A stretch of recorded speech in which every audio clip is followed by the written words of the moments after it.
Hello everyone, welcome to my YouTube channel English for Learners. Myself Mr. Jay Patil, Assistant Teacher of SM Vidyalaya Muktinagar. Dear friends, today we are going to learn the second lesson of the 10th standard, and it has been given here in unit number 1, an encounter of a special kind. Here you can take the support of your textbook. Look at on page number 8. At first, I would like to read out the passage, then we will explain that passage and understand the meaning here. The title of the text is here, An Encounter of a Special Kind. So, do you know the meaning of an encounter? An encounter means here an unexpected or casual attack. म्हणजे त्याला आपण अनपेक्षित हल्ला किंवा अनपेक्षित झालेली चकमक दोन गटांमध्ये, त्याला आपण या ठिकाणी ॲन एन्काउंटर असं म्हणतो. And it is very special for the narrator. This attack is a very special one for the narrator. So he has given the title for this text, an encounter of a special kind. Special म्हणजे विशेष, एक खास असा माझ्यासाठी तो प्रसंग या ठिकाणी आहे, म्हणून लेखकांनी या पाठाला हे शीर्षक या ठिकाणी दिलेलं आहे. And the writer of this lesson is here Tapan Mukherjee, and he has written this text or lesson to all of you here, and he has expressed his own experience through this text. Now the first passage of this text here. My father was a medical professional working for a private company in Raniganj in West Bengal. The officers of the company were housed in individual bungalows inside a large campus. Our house was in a corner of the campus. The officers' club was adjacent to the boundary wall of our garden. The compound was luxurious with green grass, colored flowers, and a host of tall, majestic trees. The seasonable vegetables in the kitchen garden of the household and the magnificent trees constantly attracted squirrels and many species of birds.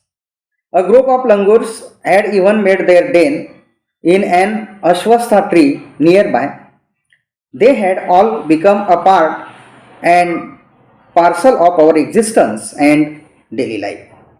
Now, dear friends, we are going to discuss and explain it in Marathi language here, English to Marathi language. My father was a medical professional working. In the first sentence here, the narrator tells us that his father was a medical professional, medical officer here, and he worked in a private company, and it is in Raniganj, the place here in the state of West Bengal. या पहिल्या वाक्यामध्ये लेखक आपल्याला या ठिकाणी सांगतात की माझे वडील एका खाजगी कंपनीमध्ये, राणीगंज येथील एका खाजगी कंपनीमध्ये माझे वडील वैद्यकीय अधिकारी त्या ठिकाणी होते. आणि राणीगंज हे जे आहे हे पश्चिम बंगालमध्ये आहे. The officers of the company were housed in individual bungalows inside a large campus. So there is a very big campus here, and inside that campus there are so many bungalows which the government had offered all the officers here. या संपूर्ण अधिकाऱ्यांना शासनाने त्या ठिकाणी वैयक्तिक स्वरूपाचे त्या ठिकाणी घरं त्या ठिकाणी दिलेली होती राहायला. आणि तो जो परिसर होता तो खूप मोठा त्या ठिकाणी होता. Our house was in a corner of the campus, म्हणजे त्या परिसराच्या त्या एरियाच्या एका मध्यवर्ती ठिकाणी एका एका कॉर्नरला आमचं घर त्या ठिकाणी होतं असं लेखक आपल्याला सांगू इच्छित आहे. The officers club was adjacent to the boundary wall of our garden, and there is a big garden in front of our bungalows, and there is also a officers club, and it is very near to the boundary wall of our garden. The narrator is telling to all of us here. लेखक या ठिकाणी म्हणतात की तिथे एक अधिकारी लोकांचा एक मोठा क्लब सुद्धा त्या ठिकाणी होता, आणि तो जवळच आमच्या बगीच्याला लागून एक सीमारेषा त्या ठिकाणी होता, आणि त्या सीमारेषेच्या अगदी जवळ, ॲडजस्टंटचा अर्थ या ठिकाणी adjacent means here very near, अगदी जवळच त्या ठिकाणी तो होता असं लेखक या ठिकाणी सांगतायत बघा. द कंपाऊंड वॉज लक्झरियस, ती जी त्या ठिकाणी तटबंदी, कंपाऊंडला आपण त्या ठिकाणी काय म्हणतो, फेन्स कुंपण किंवा तटबंदी त्या परिसराच्या आजूबाजूला असलेली, ती खूप त्या ठिकाणी आरामदायी होती. विथ ग्रीन ग्रास, आणि तिथे हिरवळ त्या ठिकाणी होती. कलरफुल फ्लावर्स, रंगीबेरंगी फुले होती. And host of tall and majestic trees, आणि host of tall trees means here a group of tall trees, म्हणजे उंच सकल असलेल्या झाडांचा एक समूह सुद्धा त्या ठिकाणी होता, आणि मोठमोठी भव्य दिव्य अशी झाडे त्या ठिकाणी होती. So the next sentence here, the seasonable vegetables in the kitchen gardens of the household and the magnificent trees constantly attracted squirrels and many species of birds. बघा इथे पुढच्या वाक्यामध्ये लेखक असं सांगतायत की सीझनेबल व्हेजिटेबल्स म्हणजे ऋतुमानानुसार निघणारा भाजीपाला तो त्या किचन गार्डनच्या परिसरामध्ये त्या ठिकाणी आम्ही लावलेला होता, आणि खूप मोठी उंच अशी झाडे सुद्धा त्या ठिकाणी की जी नेहमी खारुताई असतील किंवा निरनिळ्या प्रजातींचे पक्षी असतील त्या पक्ष्यांना आकर्षून घेणारा असं हे एक वातावरण त्या ठिकाणी ते होतं. A group of langurs had even made their den, आणि माकडांच्या एका समूहाने त्यांचं तर एक वसतिस्थानच त्या मोठमोठ्या झाडांवरती त्या ठिकाणी बनवलेलं होतं. A group of langurs had even made their den means here habitat here in an अस्वस्था ट्री नियर बाय, म्हणजे जवळच असलेल्या एका अस्वस्था ट्रीचा अर्थ या ठिकाणी होतो पिंपळाचं मोठं उंच सकल झाड, आणि त्या झाडावरती या माकडांनी आपला डेरा किंवा आपण त्याला त्या ठिकाणी त्यांचा त्या ग्रुपचं वसतिस्थान त्यांनी त्या ठिकाणी निर्माण केलेलं होतं. They had been created their den on that largest tree, and that is अस्वस्था tree. So they had all become a part and parcel of our existence and daily life. So all this scene here become the part of their daily routine life. Means here the narrator's daily routine life. So here we have completed the first paragraph of this text. Now the second paragraph of this text here. A small incident on a Saturday afternoon left a profound effect on me and unfold before my eyes a whole new dimension to the wonders of God's creation. It was a few days into the puja vacation. Just like for any other child, the holidays provided an opportunity for me to become engrossed in various magazines and storybooks published specially for children in the festive season. Now we have to discuss here this paragraph here. Here the narrator told us a small incident on a Saturday afternoon. Means here on the Saturday there is a peaceful atmosphere, and in that atmosphere a small incident took place in the life of narrator here, and he had mentioned that incident in this paragraph here. A small incident on a Saturday afternoon left a profound effect, and it had affected profoundly, means here very deeply, profoundly means here very deeply in the narrator's mind here. त्याचा एक खूप मोठा परिणाम त्यांच्या मनावरती त्या ठिकाणी झाला, आणि त्या छोट्याशा प्रसंगामुळे, की जो प्रसंग सॅटर्डेला दुपारच्या वेळेला, दुपारची वेळ त्या ठिकाणी होती आणि शनिवारचा दिवस त्या ठिकाणी तो होता, आणि त्या दिवसाला घडलेला प्रसंग या ठिकाणी त्यांनी या दुसऱ्या पॅरेग्राफमध्ये सांगितलेला आहे बघा. आणि या प्रसंगाने त्यांचे डोळे त्या ठिकाणी उघडतात आणि त्यांना बऱ्याचशा गोष्टींचा त्या ठिकाणी उलगडा होतो. Unfolded many things for the narrator. It unfolded so many things for the narrator. म्हणजे या प्रसंगामुळे त्यांना बऱ्याच गोष्टी त्या ठिकाणी शिकायला मिळतात आणि बऱ्याच गोष्टींचा त्या ठिकाणी उलगडा होतो. अँड अनफोल्ड मीन्स हिअर रिव्हील्ड, उलगडणे किंवा लक्षात येणे. अ होल न्यू डिमेन्शन या शब्दाचा अर्थ या ठिकाणी दिला आहे न्यू फॅक्टर. काहीतरी नवीन गोष्ट त्यांना या प्रसंगातून त्या ठिकाणी शिकायला मिळते. The narrator had learn a new factor, new thing through this incident, through this small incident.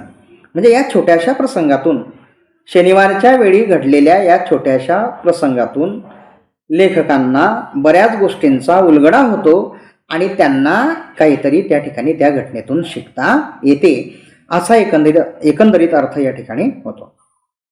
It was a few days into the puja vacation, just like for any other child. The holidays provided an opportunity for me to become engrossed in various magazines and storybooks published specially for children in the festive season. Here the narrator told to all of us here, it was a few days into the puja vacation. Means here Durga Puja we can see here. म्हणजे दुर्गोत्सव त्या ठिकाणी सुरू होता आणि काही दिवस आम्हाला सुट्टीचे त्या ठिकाणी मिळालेले होते. And just like for any other children means here इतर मुलांसारखंच त्या ठिकाणी सुट्टीच्या दिवसांमध्ये आम्हाला एक संधी त्या ठिकाणी चालून आलेली होती मासिके वाचण्यासाठीची. The holidays provided an opportunity for me. मग त्या सुट्टीच्या दिवसांनी एक संधी मला त्या ठिकाणी मिळवून दिली होती पुस्तक वाचण्यासाठीची. ती म्हणजे अशी की बघा, the holidays provided an opportunity for me to become engrossed in various magazines and story books published specially for children in the festive season. Means here in that festive season there were so many magazines and story books for the children which were specially published here, and I had read a story book on that period. So त्या दुपारच्या वेळेला एक पुस्तक त्या ठिकाणी मी वाचण्यामध्ये अगदी तल्लीन झालेलो होतो. एनग्रॉस्ड या शब्दाचा अर्थ या ठिकाणी ऑक्युपाईड इन म्हणजे तल्लीन होणे, मग्न होणे. म्हणजे पुस्तक वाचण्यामध्ये या ठिकाणी मी अगदी काय झालेलो होतो तर तल्लीन झालेलो होतो, असं या ठिकाणी लेखक आपल्याला सांगू इच्छित आहेत. The next paragraph here. After a hearty lunch, hearty means here sufficient and wholesome. म्हणजे पुरेसं जेवण, दुपारचं जेवण आम्ही त्या ठिकाणी घेतलं. My parents and my younger sister lay down for an afternoon nap. दुपारची डुलकी त्या ठिकाणी माझी लहान बहीण आणि माझे आईवडील त्या ठिकाणी घेत होते, म्हणजे ते झोपी गेलेले होते. And I settle down with a story book. आणि I have fully engrossed in reading that story book. आणि ते कथेचं पुस्तक वाचण्यामध्ये मी अगदी त्या ठिकाणी तल्लीन झालेलो होतो. The quiet afternoon presented the perfect backdrop for reading an adventure story, and it was the most important time for me to read that story. So the silence was occasionally broken by the sound of my family's snoring. निवांत असलेली ती दुपारची वेळ त्या ठिकाणी होती. अगदी शांत असं वातावरण होतं, परंतु अधूनमधून माझ्या कुटुंबातील व्यक्तींचा घोरण्याचा आवाज मला त्या ठिकाणी येत होता. माय फॅमिलीज स्नॉरिंगचा अर्थ इथे घोरणे असा या ठिकाणी होतो. The silence was occasionally broken by the sound of my family snoring. The intermittent chirping of house sparrows, म्हणजे अधूनमधून येणाऱ्या ज्या चिमण्या असतात, स्पॅरोजचा अर्थ इथे चिमण्या, त्या चिमण्यांचा चिवचिवाट तो सुद्धा आवाज त्या ठिकाणी येत होता.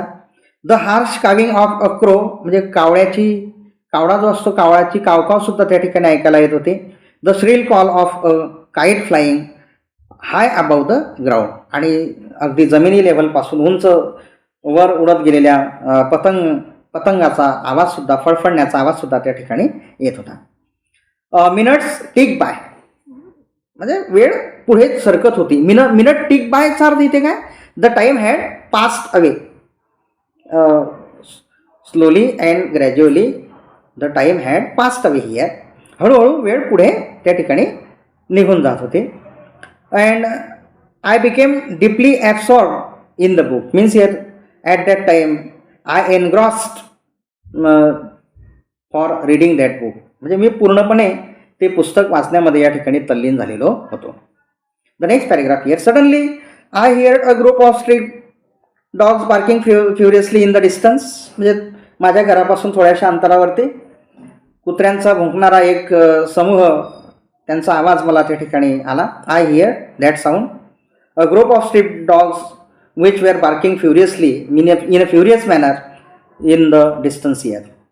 I choose to ignore the commotion means here noise and confusion, म्हणजे तो जो गोंगाट होता, तो जो गोंधळ होता, त्या गोंधळाकडे किंवा त्या गोंगाटाकडे मी दुर्लक्ष करण्याचं सुरुवातीला ठरवलं. I had decided at first to ignore that sound here. त्या आवाजाकडे, कुत्र्यांच्या त्या भुंकण्याच्या आवाजाकडे दुर्लक्ष करण्याचं मी सुरुवातीला ठरवलं. I choose to ignore the commotion thinking that the pack of dogs might have cornered a hapless pig, म्हणजे असहाय्य असलेल्या एखाद्या डुकराचा ते छेड करत असतील असं गृहीत धरून I had predicted here that the group of dogs bark on that pig. मी असं गृहीत धरलं की तो जो भुंकणाऱ्या कुत्र्यांचा जो समूह आहे तो एखाद्या असहाय्य असलेल्या डुकरावरती त्या ठिकाणी भुंकतोय असं मी त्या ठिकाणी गृहीत धरलं. म्हणून मी त्याकडे थोडंसं काय केलं, दुर्लक्ष केलं. बट सून, मात्र लागलीच, immediate. Soon means here immediate. The barking became louder means here the sound of dogs means here the barking of dogs became louder means here louder and louder, म्हणजे तो जो आवाज होता तो अधिकाधिक त्या ठिकाणी वाढत होता. अँड मोर ॲग्रेसिव्ह, आणि अधिक तीव्र त्या ठिकाणी होत होता. म्हणजे आवाजाची जी क्षमता आहे ती अधिकाधिक त्या ठिकाणी वाढत होती. And the alarm cawing of a flock of crows added to the cacophony. Cacophony means here loud harsh noises, म्हणजे कर्कश असा आवाज कावड्यांच्या कावकावचा सुद्धा त्या ठिकाणी येत होता. I also hear the disturbance approaching closer, आणि तो जो गोंधळ होता या ठिकाणी डिस्टर्बन्सचा अर्थ होतो फ्लस्टर ऑर मेस. म्हणजे गोंगाट किंवा गोंधळ तो जो होता तो अधिकाधिक माझ्या घराच्या जवळ त्या ठिकाणी येत होता. In a curious manner, curiosity got to the better of me. Curiosity got the better means here overpowered or defeated. It had defeated my presence of mind here, म्हणजे माझ्या मनाची जी एकाग्रता होती ती त्या जिज्ञासेने त्या ठिकाणी काय केली, भंग पावली असा अर्थ या ठिकाणी. म्हणजे माझ्या मनामध्ये जिज्ञासा त्या ठिकाणी अधिक तीव्र झाली की काय घडते हे चला पाहूया असं लेखकांना त्या ठिकाणी वाटलं. So leaving the book aside, मग मी काय केलं, ते पुस्तक बाजूला ठेवलं. I rush to the veranda to see what was going on, काय नेमकं घडतंय हे पाहण्यासाठी मी व्हरांड्यामध्ये त्या ठिकाणी गेलो. I glance towards the roof of the club house, मी क्लब हाऊसच्या छताकडे त्या ठिकाणी ओझरती नजर टाकली. अँड सॉ समथिंग हॉरिबल, आणि एक भयावह असं दृश्य माझ्या दृष्टीस त्या ठिकाणी पडलं. A big male langur apparently the leader of its group, एक मोठं माकळ की त्या ग्रुपचं त्या ठिकाणी लीडर म्हणजे नायक त्या ठिकाणी तो होता, आणि तो त्या छोट्याशा माकळावरती त्या ठिकाणी हल्ला करत होता, त्याला त्या ठिकाणी तो बोचकत होता.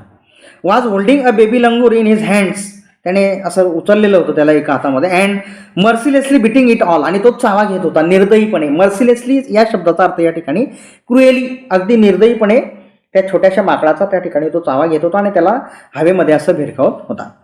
Beating it all over with a definite intent to kill, आणि जवळजवळ तो त्याला ठार मारण्याच्या बेतामध्ये त्या ठिकाणी होता. The helpless mother of the baby and other lesser members of the langur group were scattered on the roof of the buildings nearby watching the baby being killed. It had been being killed by the male langur here. म्हणजे तो जो मोठा माकड होता तो त्या लहान पिलाला त्या ठिकाणी छळत होता, त्याचा छळ करत होता आणि जवळजवळ तो त्याला त्या ठिकाणी मारण्याच्याच बेतामध्ये होता. आणि असहाय्य झालेली ती आई फक्त पाहण्याचंच काम त्या ठिकाणी करत होती. आणि ते जे बाकीचे जे त्या ठिकाणी माकडं होती ती आजूबाजूला त्या ठिकाणी फक्त पाहण्याचं काम करत होती. ती आजूबाजूला पसरलेली होती आणि तो जवळजवळ त्याला मारण्याच्या बेतामध्ये त्या ठिकाणी होता. I recalled the terrible custom in the animal clan according to which a dominant male usually does not allow another male baby or adult to survive within its group. बघा, माकडांचा एक ग्रुप त्या ठिकाणी होता आणि त्या ग्रुपमध्ये एक छोटंसं पिलू दुसऱ्या ग्रुपचं त्या ठिकाणी आलेलं होतं. आणि